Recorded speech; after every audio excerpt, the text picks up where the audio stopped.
Eto ho, ang pinag-uusapan dito ni isa sa issue, mga kaibigan, yung China, hindi ba, ni Del Rosario.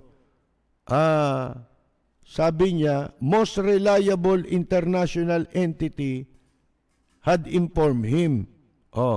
Meron daw katiwa-tiwalang international entity ang nagsabi sa kanya na merong senior Chinese officials, mga Chinese official ito, ang nagyayabang na sila ay naimpluwensyahan nila ang 2016 elections para manalo maging presidente si Digong nyo, mga kaibigan.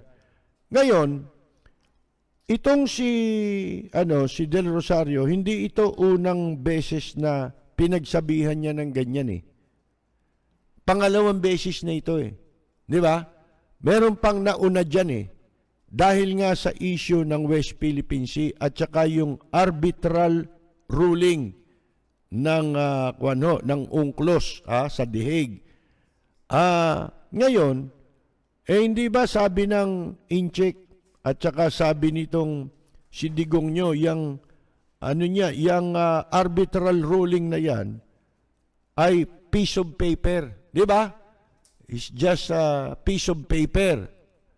Mga kaibigan, ang sabi nung kanilang foreign minister, alam nyo, nagsalita yung foreign minister na yon. Di ba? Sinabi niya, kapirasong papel lang yan eh. Dapat yun, ang ginawa dito ng Department of Foreign Affairs natin, ipatawag yung ambassador dito. Di ba? Para pagpaliwanagin dun sa sinabi nung hinduropot na Minister of Foreign Affairs nila. Natandaan nyo nung isang beses, kamakailan lang, ipinatawag ng Israel government yung pong ambassador natin doon sa Israel. Bakit? Pinagpaliwanag siya kung bakit niya o bakit yung ating kinatawan o ambassador sa United Nations ay bumoto laban sa Israel. Doon sa hidwaan ng Palestinian, ng Palestine at saka ng Israel. Sipin ninyo yon. Mga kaibigan. Dito nga yung ambassador dito kung ano sinasabi niyan eh. Hindi pinagpapaliwanag yan eh. Pero ito sinasabi rin nila nitong administrasyon ni Digong nyo, traidor daw itong si Del Rosario. Dahil daw doon sa military, yung presence ng military natin, ng armed forces, doon sa West Philippine Sea na pinaalis ipinag-utos ni Del Rosario na umalis doon. Umalis naman, di ba? At yun daw ang tinutukoy nilang katraidoran nitong si Del Rosario. Kaya ididimanda raw nila, di ba? Nanawagan pa nga si Rocco eh. Nananawagan na niya ako sa mga abogado. Kasuhan niyo si ng treason. Katraidoran. Kasuhan niyo yan si Del Rosario. Akala mo, empleyado niya lahat yung abogado eh. Ngayon, ito ang ipagtaka nyo. Tinanin nyo itong mga taong ito. Nagsasalita na bumabalik sa pagmumukha nila yung sinasabi nila. Bakit?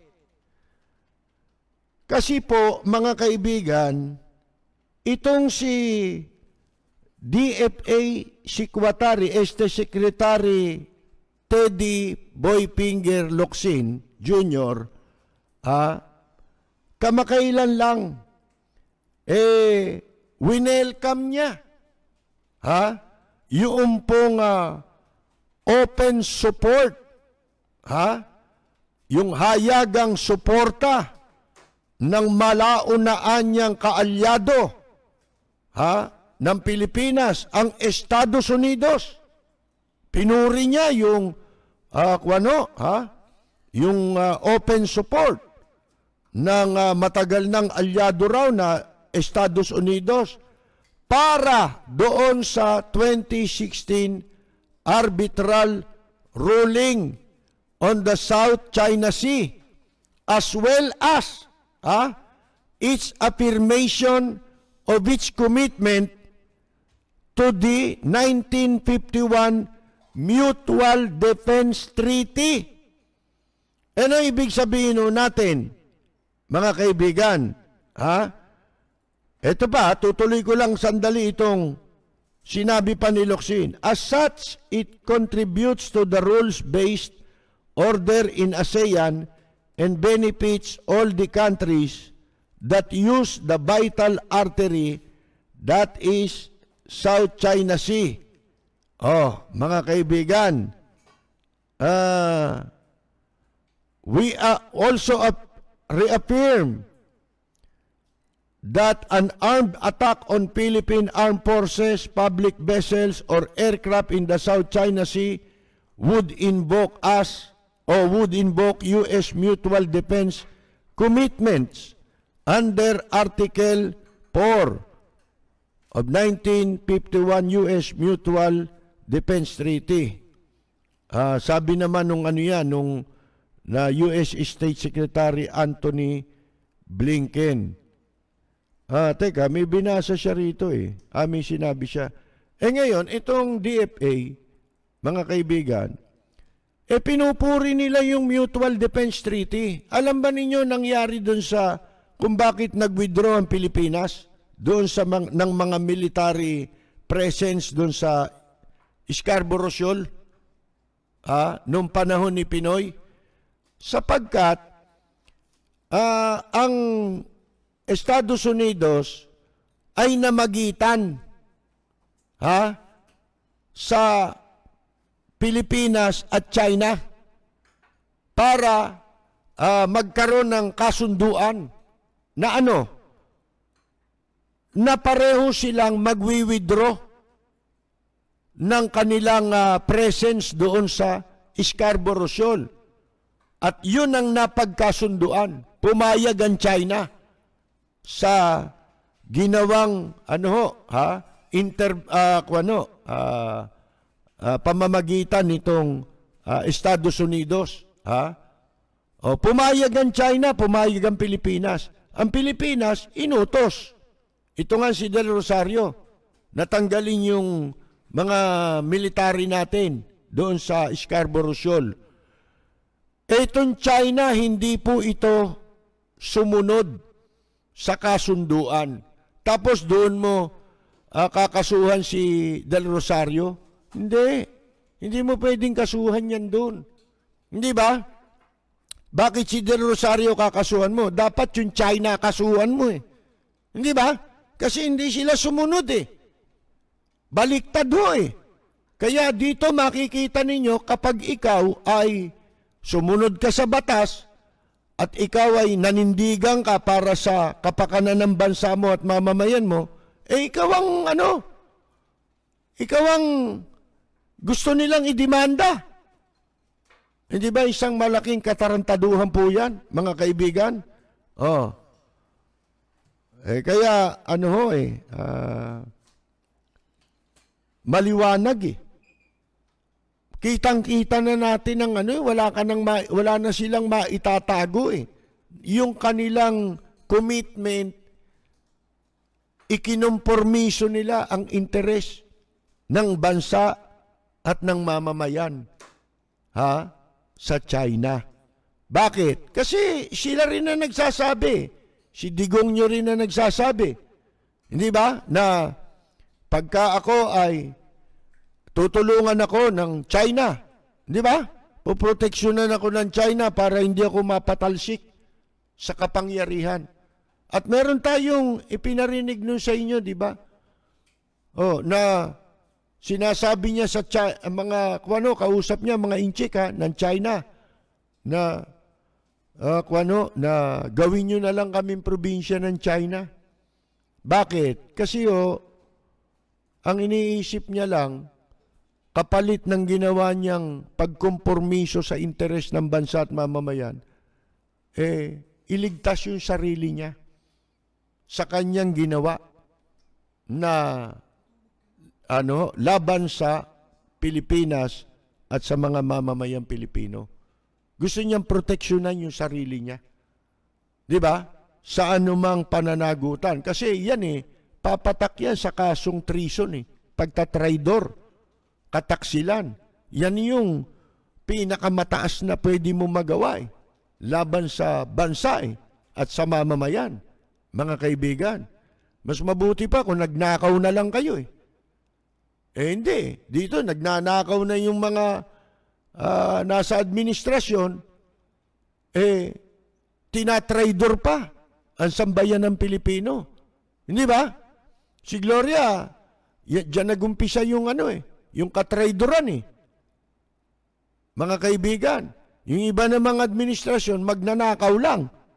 Pero hindi nagtatraydor hindi lubusang ikinokompormiso ang ating interes, isinusuko ang ating kapakanan, kaligtasan ng ating bansa at mamamayan. Walang preno kung bumatikos, malalim at makatwirang komentaryo. Mag-ingat ang mga politikong gumagawa ng kalokohan at baka kayo ay tamaan ng Lapid Fire! Natalo si Villar sa Las Piñas. Presidential election. Mga kaibigan, paano may pasyan tao? Yan yung binabanggit ni Senador Trillanes na naipakita na ng mamamayan ang desisyon sa pagpili ng dapat nilang iboto na kandidato sa ilang instance, mga kaibigan, o ilang pagkakataon. Sa panahon nung EDSA, lahat minanipula ni Marcos, di ba? Gusto niyang manatili sa pwesto. Mga kaibigan, hanggang sa kahuli-hulihan, dinaya si Mrs. Cory Aquino. Yan ayon na mismo kay Enrile, ano nangyari? Nagpasya ang taong bayan. Yung lahat ng bumoto, o majority dun sa mga bumoto sa kanila, dito lang yun sa Metro Manila. Yung mga bumoto sa Metro Manila kay Cory Aquino, dahil sila'y naapektuhan sa pagpatay na ginawa kay dating Senador Aquino, pinasya nila na yung kapangyarihan ng taong bayan ang dapat manaig. Niloko ninyo ang balota, hindi nyo kami maloloko. Lumabas ang taong bayan. Kami mismo lalabas. Yun ang pinasya ng taong bayan Di ba yun yung nakasaad sa konstitusyon? All authority emanates from them. Nanggagaling ang kapangyarihan ng pamahalaan sa taong bayan. Kaya baliwala lahat yung proseso. Nabaliwala lahat. Nagmukhang tanga lahat yung mga nakipagsabuatan, COMELEC, di ba? Lahat ng kasabwat. Kahit Supreme Court, may nagawa ba sila? Kahit ang Armed Forces of the Philippines, may nagawa ba sila? Wala. Wala silang magagawa kung ang tao ay desidido. Binabanggit natin ito. Bakit? Dahil sa similarity ng sitwasyon sa panahon ni dating Pangulong Marcos at sitwasyon ngayon. Magkaiba lang ng pamamaraan nito at magkaiba lang ng panahon. Kaya si dating Senador Benigno Aquino Jr., meron siyang mga sinabi tungkol dito sa panahon ni Marcos. Pakinggan ho natin, mga kaibigan. You very well know that we have a law in the Philippines that says no president may stay in the presidency for more than 8 consecutive years. That is a law. That is a law even ahead of the United States law. No president may stay for more than 8 years. In 1972, Mr. Marcos was already 7 years in office. He had 1 year to go. He was toying with the idea of fielding Imelda, but Imelda showed very poor in the polls. So what did Mr. Marcos do? Change the Constitution, sabi niya. So he called the Constitutional Convention in 1970.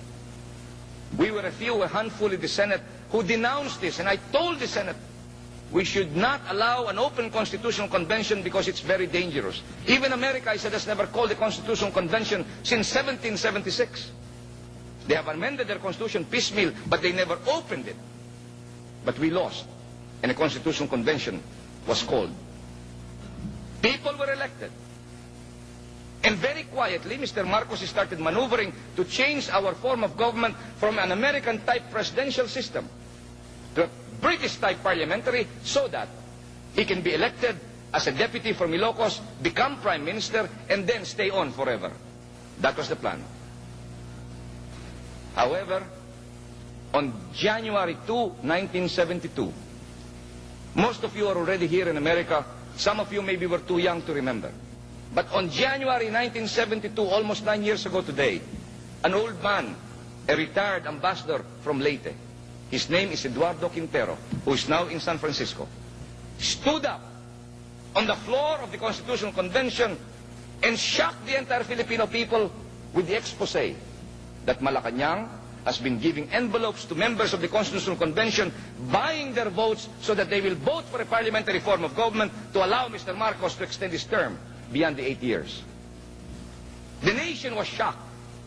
Immediately the NBI swooped down into the house of Quintero, and then they opened up an aparador, walang susi, and they said 500,000 pesos in cash were found in the aparador of Quintero. The implication was the opposition gave him 500,000 to make his expose. But if there were 500,000, bakit walang susi yun? Hindi naman 50 pesos lang yun. To cut a long story short, a delegate from Cebu, his name is Napoleon Ram, stood up on the convention floor and said, "Huwag na tayo magtalo. Let us not discuss who received or who did not receive.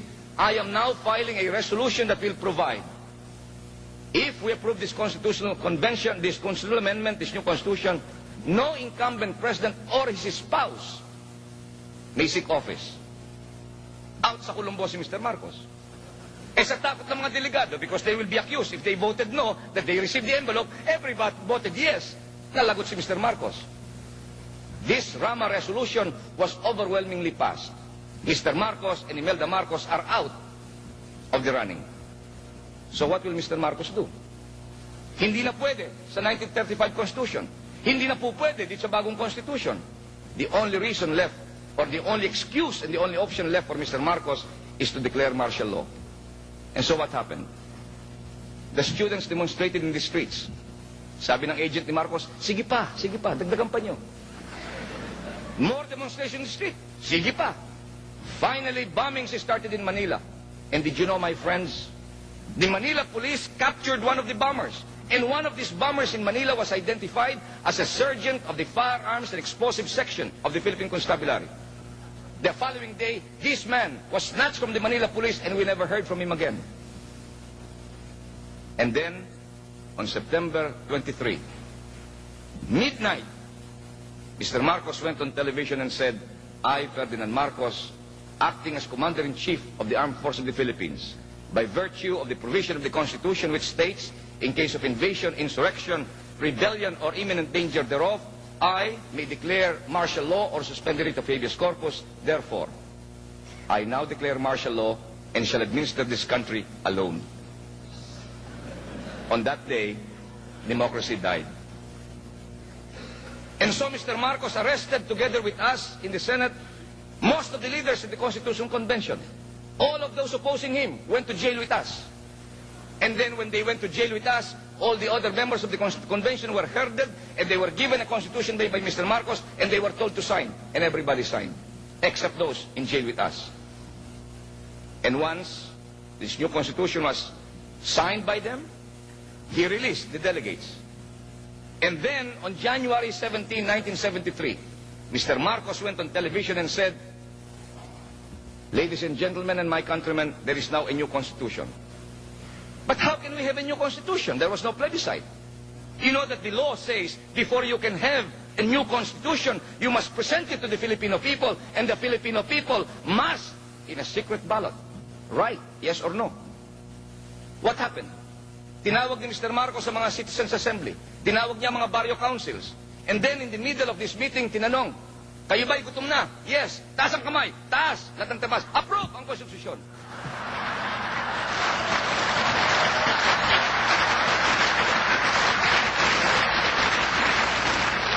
My friends, this is not fiction. Because in the now famous Habiliana case, Habiliana versus Executive Secretary, a gentleman by the name of Mr. Habiliana went to the Supreme Court and questioned the illegality of this Constitution. And what did the Supreme Court say? Out of 10 justices, 6 out of 10 said this Constitution was not validly ratified. According to the 1935 Constitution and according even to the new Constitution, it was not validly ratified. But then the Supreme Court added, but there is nothing to stop it. So, we had a Constitution. And so, my friends, we started with an American-type Constitution. We moved to a British-type Constitution. We had a parliamentary form of government without a parliament. Until 1978, we did not have a parliament. And yet, we were supposed to be a parliamentary form of government. And Mr. Marcos said, "I declared martial law to save democracy." But by saving democracy, he killed it. And so, my friends, it was not until 1978 that the Batasan was convened. Now what do we hear? Mr. Marcos, once again, is up again to his new tricks. He said, "I lifted martial law, but I think we should now elect a president by direct vote." But there is no such thing. Under the new constitution now, the president is purely ceremonial. Tigabukas lang ng pinto, tagatanggap lamang ng credential ng ambassador. Purely ceremonial, elected by parliament. He's not elected by the people. The power of the government under a parliamentary system rests on the prime minister, and the prime minister must be elected by parliament, and this prime minister may be removed from office if there is a vote of no confidence. That's the British type. So what did Mr. Marcos do in 1976? He amended the Constitution and said, "I, Ferdinand Marcos, as Prime Minister, President, may dissolve Parliament, but Parliament cannot dissolve me." And then he said, "Parliament may legislate, but if I think they're not doing their job, I will also legislate." So now we have 2 parliaments, Mr. Marcos and Parliament. And it's costing us 300 million to have that tuta parliament. And what's the use? If Mr. Marcos is doing all the legislation, why give these 200 guys? So what do? They change the name of the street of Divisoria. They change the name of a school. But when it comes to public decrees, like Public Order Code 1737, only Mr. Marcos signs it. And so we have a situation where we have a man who can dissolve Parliament, but Parliament cannot dissolve him. And under the amendment number 6 of the 1973 Constitution, Mr. Marcos is a president for life. And now, all of a sudden, 2 weeks ago, sabi niya, "I have lifted martial law, but I now want to go to the Filipino people and I want their mandate of 8 years. I will defend martial law. Anybody who's opposed it can oppose me. I want to go to the people and get their mandate." But how can you get a mandate? There's no such thing in the Constitution. Sagot ni Marcos, "Let us amend it." So now we are going to amend again the Constitution. And so we asked Mr. Marcos, "But what form of government will we have?" Sabi niya, "I want a president with powers." What happened to the parliamentary type British? Forget it. Let us now go to France. Let us have a French model. And so, my friends, it is like the Odyssey of Jules Verne, 80 days around the world. We started with America, we went to England, now we're going to France. Under the new proposal of Mr. Marcos, we will now have a president and a prime minister. But the prime minister will be appointed by the president. And this president now will be all-powerful. It will not be the American type, it will be the French type. And I suppose 2 years from now, when he gets tired of that, he will go to the Russian type, whatever that is. And so he announced, I will take anybody, including Aquino. And so, I was not inclined to oblige him, but then he added, pero sabi niya, hindi pwede si Aquino underage. And so naturally, I went to the books. I said, how come I am underage? I thought I was already 48. Because the rule before, to become president of the Philippines in 1935, all you had to do is to be 40 years old. And so I looked at the book. Tama nga naman si Marcos. They've increased the age to 50. Kapos na naman ako ng dalawa.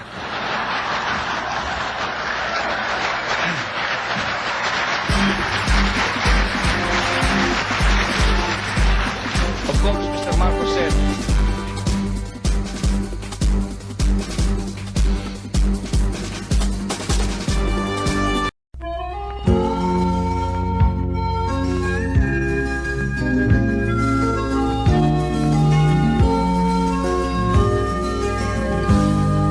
sa bayan ko ay isa ang lahi, dito'y wala ang pagkukunwari.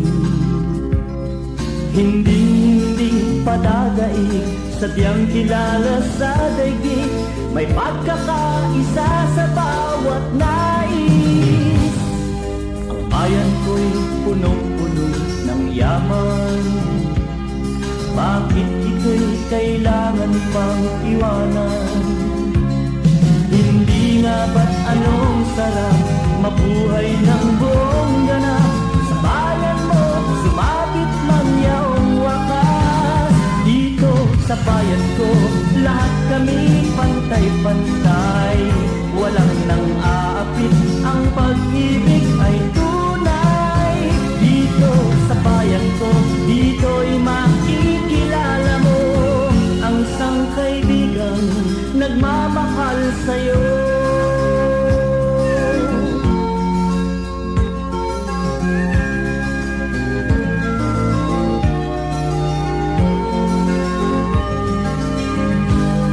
Ang bayan ko'y punong-puno ng yaman, bakit ito'y kailangan pang iwanan?